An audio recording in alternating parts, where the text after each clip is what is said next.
बिस्मिल्लाहिर्रहमानिर्रहीम। मेरा नाम डॉक्टर मोहम्मद इरफान मलिक है। I am working as professor of pulmonary critical care and sleep medicine. और आज बहुत इंपॉर्टेंट इशू पे मैं बात करना चाहूँगा जिसका नाम है स्मोक। बदकिस्मती से स्मोक हमारा 5वां मौसम बन चुका है और ये हमारा ही गिफ्ट है हमारी अगली जनरेशन के लिए। ये मिक्सचर है एनवायरमेंटल पोल्यूशन का फोग के साथ। वो लोग जो पहले फोग इंजॉय करते थे अब अनफॉर्चुनेटली वो स्मोक से बीमारियों का शिकार हो रहे हैं। इनमें जो स्मोक है इसको मेजर करने के लिए जो सबसे इंपॉर्टेंट इंडिकेटर है उसको एयर क्वालिटी इंडेक्स कहते हैं। और इम्पॉर्टेंट इशू जो स्मोक में हमें सबसे ज़्यादा बीमारियों में मुबतला कर रहा है वो इसके अंदर पार्टिकुलर मैटर वो ज़रात हैं जिनका साइज़ 2.5 माइक्रोन से कम है। इसका मतलब है वो नाक से इजीली अंदर जाते हैं और फेफड़ों की थैलियों को, हवा की थैलियों को मुतासर करके वहाँ से अब्जॉर्ब होकर ब्लड में जाते हैं और जब कोई चीज़ ब्लड में जाती है तो वो हर ऑर्गन में जा सकती है। तो ये जो पार्टिकुलर मैटर है इससे लोगों में दिल के हार्ट अटैक का बाइस बन रहे हैं। ये पार्टिकुलर मैटर अगर किसी प्रेगनेंट फीमेल में अब्जॉर्ब हो रहे हैं तो उनके प्रीमेच्योर बेबी भी हो रहे हैं, उनमें जो है वो मेमोरी के इम्पेयरमेंट भी हो रही है, बच्चों में मेमोरी इम्पेयरमेंट का बाइस बन रहे हैं, बड़ों में ये डेमेंशिया अल्जाइमर का बाइस बन रहे हैं, ये स्किन कैंसर का भी बाइस बन सकते हैं, ये लंग कैंसर का भी बाइस बन सकते हैं। तो आप ये देखें कि स्मोक सिर्फ हमारे लंग को डैमेज नहीं कर रही।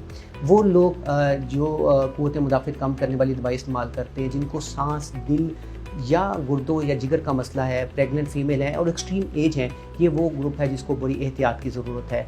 ये लोग अपनी वो अद्वियात जो कि एमरजेंसी में इस्तेमाल की जाती हैं, लाइक मैं वैक्सीन इनहेलर की बात करूँगा पल्मोनोलॉजी पॉइंट ऑफ व्यू से, तो उसका इस्तेमाल करना सीखें और कोशिश करें कि बाहर कम से कम जाए, क्योंकि ये शाम को या अर्ली मॉर्निंग ज़्यादा होती है। तो इस टाइम पे बाहर जाने से गुरेज करें।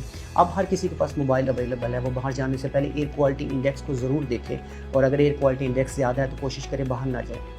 अगर फिज़िकल एक्टिविटी आपने करनी है तो कोशिश करें वो इंडोर ही होनी चाहिए। घर में खिड़कियां दरवाजे बंद रखें।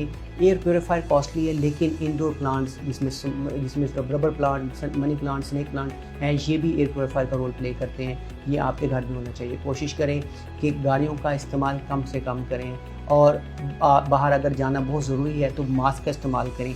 आइज़ को ग्लासेस से कवर करें क्योंकि ये वो दो चीज़ें हैं जहाँ से अब्जॉर्प्शन होती है। पानी का इस्तेमाल ज़्यादा करें और अपने आप को वैक्सीनेट करवाएं अगर वैक्सीनेशन रिकमेंडेड है। ये सब चीज़ें अवेलेबल हैं और ये आपको बचा सकती हैं। हमें ये एक मैं समझता हूँ कि अवामी एमरजेंसी का मसला है, ये ग्लोबल एमरजेंसी है, इसमें हमें भी अपना रोल प्ले करना है। सिर्फ गवर्नमेंट इससे अकेले फ़ाइट नहीं कर सकती। तो प्लीज़ मैं इसको रिपीट करना चाहूँगा कि अगर प्रेग्नेंट फीमेल हैं, वो लोग जिनको सांस का, दिल का, जिगर का या गुर्दों का मसला है या वो क़ुव्वत मुदाफ़ित कम इस्तेमाल करने वाली दवाइयाँ ले रहे हैं, एक्सट्रीम ऑफ एज का शिकार हैं, वो उनको एहतियात की ज़रूरत है।